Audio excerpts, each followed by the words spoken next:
Today, we're talking about the movie, The Pursuit of Happiness, which is based on a true story starring the brilliant Will Smith. The movie begins in San Francisco in 1981, where we meet Chris Gardner, the main character, who works as a salesman for a medical device designed to measure bone density. Every morning, Chris takes his son Christopher to a simple daycare in Chinatown. At the daycare door, Chris asks the janitor when they plan to remove the inappropriate words written on the walls, pointing out a spelling mistake in the word happiness. While waiting for the bus, a homeless man approaches him and asks about the device he's carrying, believing it's a time machine. Later, we see Chris visiting several hospitals trying to sell the medical device, which leads him to ask his wife Linda to pick up their son from daycare, even though she works 2 shifts. Linda feels frustrated and says to him, "So I have to take him home, feed him, bathe him, and then go back to work." We learn that Chris needs to sell at least 2 devices a month to cover their expenses, but the hospitals consider the device expensive and unnecessary. Because Chris is always in a rush, he often parks his car illegally in front of hospitals, resulting in accumulated fines he can't afford to pay, leading to his car being towed. One evening, while having dinner, Chris notices a Rubik's Cube, a new toy at that time. Linda tells him it's a gift for Christopher from her colleague Cynthia, but it turns out to be a toy for adults, and Christopher won't be able to play with it. Linda also asks him if he paid the taxes, and Chris admits that he needs to extend the grace period again, which annoys Linda, who needs to return to work. After she leaves, Chris tries to solve the Rubik's Cube but finds it difficult. The next day, Chris sees a businessman driving a red Ferrari and wonders about his job. The man replies that he is a stockbroker, explaining that success in this field relies more on math and social skills than on higher education. Chris thinks about this opportunity and sees that becoming a stockbroker could be his path to success. He tells Linda that he will be home by 6 because he's applying for a job as a stockbroker, but Linda mocks the idea and says to him, "A stockbroker? Not an astronaut, I suppose." She reminds him that they haven't paid 2 months' rent, and that he should focus on selling the medical devices instead of chasing empty dreams. Chris gets angry and replies that what he's trying to do is for his family, for her and their son Christopher. Chris then goes to a brokerage firm to apply for the job, but leaves his medical device with a singer on the street because he doesn't want to enter with it. He gives her $1 and promises to give her more when he returns, warning her not to steal the device because even he hasn't been able to sell it despite it being his job. Inside the building, Chris meets a human resources representative who explains that they receive many applications and that he only helps people fill them out before sending them to the main office for review. During the conversation, Chris notices the singer running away with the device, so he quickly leaves the office to chase her, but he can't catch her when she boards a train. Chris returns home, frustrated at losing the expensive medical device. The next morning, while having breakfast, he sees a news report about the Rubik's Cube and learns that a math professor solved it in 30 minutes. He tells Linda that he will sell the device, and she won't see it with him again.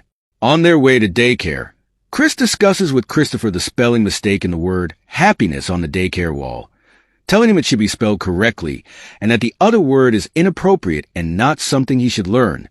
Chris discovers that the daycare shows TV programs instead of giving educational lessons, which upsets him, so he confronts the teacher.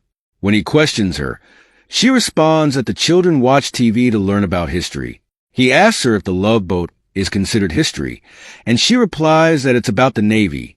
He tells her it's not, adding that his son can watch TV at home. She suggests he could pay more for another daycare, but also reminds him that he's often late in paying fees. Chris goes to Dean Witter Reynolds to submit his application directly to Jay Twistle, the head of human resources. Their conversation is brief because Jay is in a hurry. After leaving the office, Chris sees the singer and her partner with the stolen device. Enraged, Chris chases them and finally manages to retrieve the device after a long and intense pursuit. At the bus stop, Christopher reminds his father that he promised to sell the devices, but he notices that the 2 devices are still with him. Linda notices this too and becomes even more frustrated. After giving his son a basketball as a birthday gift, Chris tries to explain to Linda what happened throughout the day, but she is no longer willing to listen. In the next scene, Chris catches up with Jay, who is getting into a taxi, and thinks about the job application he submitted a month ago. Jay tries to apologize for not being available, but Chris sees it as an opportunity and lies, saying he's going to the same place, offering to share the taxi. Jay reluctantly agrees. During the ride, Chris talks about his life and character, but Jay is distracted, focusing on solving the Rubik's Cube. Noticing this, Chris offers to solve the puzzle to grab his attention, so Jay hands it over, not believing he can do it. Chris starts explaining how to solve the cube while trying to solve it, and the taxi driver, who is also holding a Rubik's Cube, listens. Jay jokes that he could spend all day watching Chris solve the puzzle. Before they reach their destination, Chris solves the cube, leaving Jay and the driver astonished. After that, Jay leaves the taxi, meaning Chris has to pay the fare. When he checks his wallet, he finds only $5. So he asks the driver to drop him off a few blocks earlier. When the car stops at a traffic light, Chris tries to sneak out, but he remembers that he left a medical device in the taxi, so he goes back, grabs it, and runs away from the driver. The driver chases Chris, swearing he'll kill him, but Chris manages to hide in the tunnels. That night, Chris calls Linda to apologize for not being able to pick up Christopher from daycare, forcing her to leave her shift at work. Angrily, Linda tells Chris that she's leaving the house with their son. When Chris returns home, he finds that they have indeed left. At that moment, the phone rings, and it's Jay, asking Chris to write down his secretary's number so they can talk the day after tomorrow. Among the things Linda took when she left, Chris can't find a pen. He is forced to memorize the number and rushes to the nearest store to write it down, but a man he knows approaches him, talking about a soccer match and extra time. Chris tries to make him stop talking so he can remember the numbers. Finally, Chris asks the man to return the $14 he lent him earlier. The next day, Chris follows Linda, who is dropping off Christopher at daycare. When she tells him to stay away, he replies, "You're not taking my son away from me again." After Linda tells him that she won't be happy with him, he lets her go but insists that she can't take their son. That day, Chris arrives at the daycare earlier than usual and takes his son home before Linda arrives. Later that night, the landlord comes by and asks Chris for the rent, but Chris promises to pay very soon. The landlord suggests that Chris move to a nearby hotel with half the rent cost of the apartment and asks him to leave by morning because some painters are coming. Chris pleads with the landlord to let him stay longer and offers to paint the apartment himself. The landlord agrees to give Chris another week as long as he paints the apartment. The next morning, Chris begins painting the walls, but then hears a knock on the door. When he opens it, he finds two police officers who tell him that he needs to come with them to the station immediately to pay for his parking violations. The officer informs him that they'll verify everything by 9:30 a.m. and that Chris will have to stay with them until then. Chris pleads, "Isn't there any way I can stay here tonight? I need to pick up my son, and I have a job interview at Dean Witter at 10:15 tomorrow." The officer responds, "You'll stay until 9:30. Chris asks, "What about my son?" The officer suggests they send someone to pick him up for social services, but Chris, left with no other choice, calls Linda and asks her to stay with their son that night. Linda agrees but mentions she'll be late. Chris spends a night in jail, and the next morning, he rushes to make it to his interview at Dean Witter. He doesn't have time to change his clothes, so he shows up wearing the same outfit as the day before, feeling very embarrassed about his appearance. The secretary calls his name a couple of times before he responds, and finally, he enters the interview room where it's clear that everyone is put off by his odd appearance. Chris explains that he was arrested the previous day because of his car violations. He admits that he spent the last half hour trying to come up with a story to explain his appearance, but then decided to be honest about the qualities he believes they'll appreciate, like seriousness and diligence. He couldn't think of anything else, so he told them the truth, that he was arrested for not paying his car fines and that he ran all the way there from the police station. During the interview, Mr. Frome, the head of the panel, doesn't seem impressed. He asks Jay how many times he's seen Chris, to which Jay replies that he's seen him multiple times and that Chris has never dressed like this before. He's always been well-dressed, wearing a jacket and tie, and he's been standing outside the building every day for the past month holding heavy devices. Despite this, Chris manages to charm the panel with his words and even gets him to laugh, which eases the tension in the room. Frome then asks, "What would you say if someone came to an interview without a shirt and I hired them?" Chris responds with, "I guess they must have been wearing some really nice pants." After a while, Jay congratulates Chris, saying that the panel was impressed with him despite his disheveled appearance. However, Chris tells Jay that he'll need to think it over, especially after learning that the internship period is 6 months long without any pay. Jay encourages him to continue, saying, "You know how bad it would look for me in front of the panel if you turned this down, right?" Chris replies, "Yes, I know. It would be very embarrassing." Jay assures him that if he doesn't accept, they'll choose someone else tonight and won't wait for him. We then see Chris heading home, deeply contemplating the risk of taking on an unpaid 6-month internship, knowing that only one of the candidates will be chosen in the end. If he fails, he won't have the chance to train for another 6 months at a different company. All these possibilities make Chris hesitant. He reflects on the fact that his only source of income for the next 6 months will be the 6 medical devices he still has, which he'll have to try and sell. Chris returns home and tries to finish painting the wall before Linda and their son arrive. Later that night, Linda and Christopher come home. After Christopher goes to bed, Linda tells Chris that she's moving to New York to work as a waitress. Chris agrees on the condition that Christopher stays with him, knowing that he'll take good care of him. Linda, trusting Chris, says goodbye to her only son.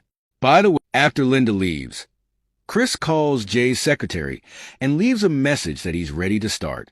The next day, Chris and his son move to a nearby hotel with the help of a friend who owes him $14. Since it's Saturday, Chris takes his son to play basketball before heading out to sell the scanners. Christopher tells his dad that he dreams of becoming a professional player, but Chris doesn't encourage him, telling him that he wasn't good at basketball when he was young and is afraid his son will turn out the same. Realizing his son's disappointment, Chris reconsiders and tells him not to let anyone, including himself, hold him. Don't underestimate yourself or your dreams, and don't let others do so either. If you have a dream, you need to protect it. People might try to tell you that you can't achieve it. If you want something, go for it immediately. After that, Chris went to the hospital to sell the scanning device, and this time the hospital agreed to purchase it and paid a good amount. When Chris received the money, he bought chocolate for his son. The next day, Chris began his training and started learning about trade. The training coordinator told them they had to do whatever it took to convince clients, even if it meant overcoming their objections or socializing with them. In addition to passing exams, they also needed to secure contracts to be hired. During lunch break, Chris encountered Mr. Farron on the street, and they talked until Chris spotted a homeless man carrying the medical device he had lost. He decided to chase after him, but unfortunately, he was hit by a car. The driver got out and asked Chris if he was okay, but Chris noticed that he had lost one of his shoes. He returned to the meeting with only one shoe and had to walk around all day in that manner. The film showed scenes where Chris was constantly asked to buy things for his boss, which made him feel undervalued. Every day after training, Chris would catch the 4 o'clock bus to pick up his son from daycare and then return home by 10 p.m. He still struggled with paying the hotel rent and had to pay it again at the brokerage office. All the trainees were working hard, and they needed to contact potential clients from the bottom to the top. Although he was supposed to stay in training until 7 p.m., Chris had to leave early to pick up his son, which meant he was training for 6 hours instead of 9. To make the most of his time, Chris had to keep the phone line open between calls, saving 8 minutes every day, and he avoided drinking water to minimize bathroom breaks. Despite these efforts, after 2 months, he still couldn't complete the required tasks. He decided to break the protocol and contact the top level directly, scheduling an appointment with Walter Webb. He requested to go immediately since there was a canceled appointment, and he left quickly before his favorite match. On his way to Webb's office, he parked in an inappropriate spot, which caused him to miss the meeting. Upon returning, he found a parking violation ticket. That evening, he wrote a check to cover the fine and told his son that they no longer had a car.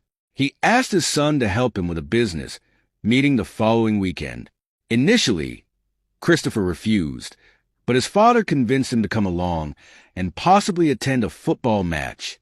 They arrived at Mr. Webb's house, and Christopher asked when they would go to the match, to which Webb responded with maybe.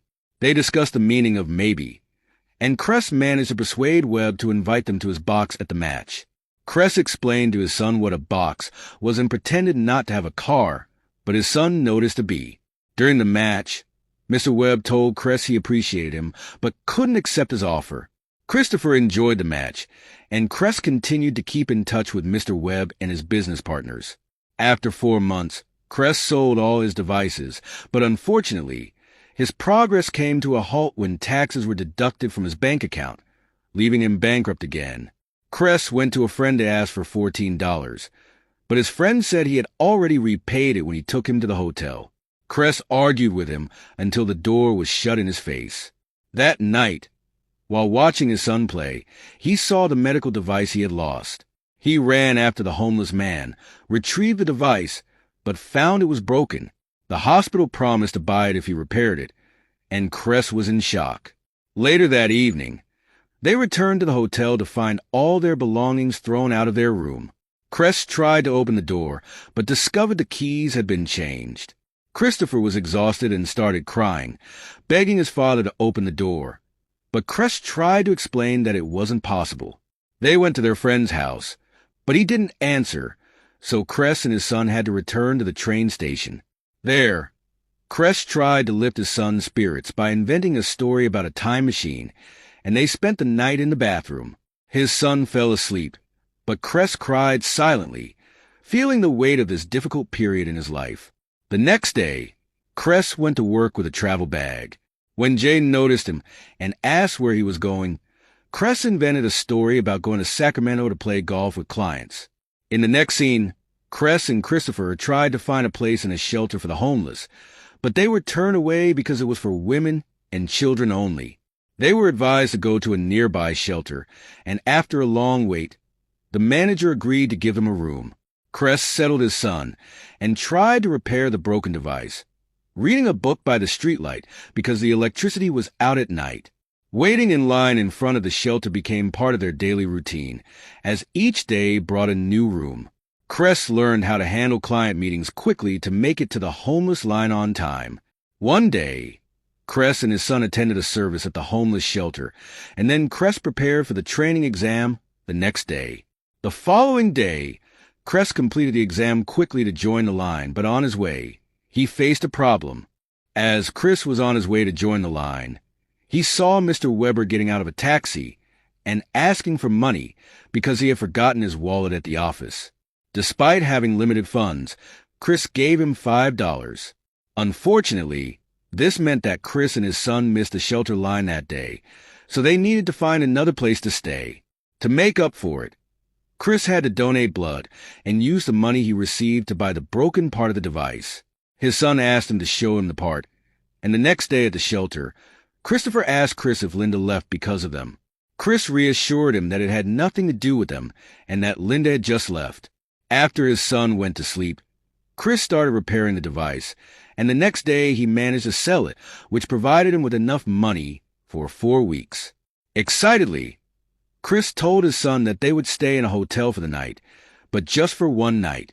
They enjoyed their stay at a luxurious hotel and the comfort it provided.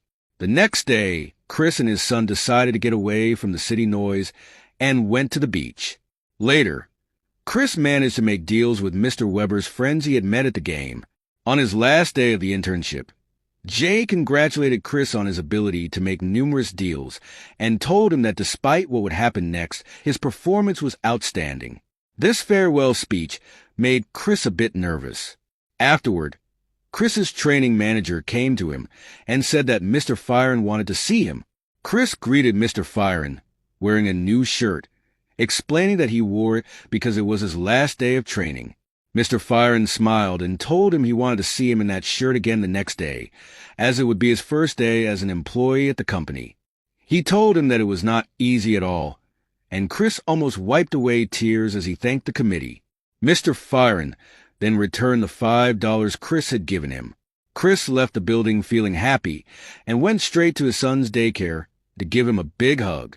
The film then shows that Chris founded his investment firm, which he named Gardner Rich, in 1987. The film ends with Chris and his son walking and laughing together. Finally, a scene shows the real Gardner walking in front of them and Chris securing a multi-million-dollar deal in 2006. Thus, our film ends today. We hope you enjoyed it. Don't forget to support us with a like, subscribe, and turn on the notifications to get all the latest updates. See you next time. Goodbye.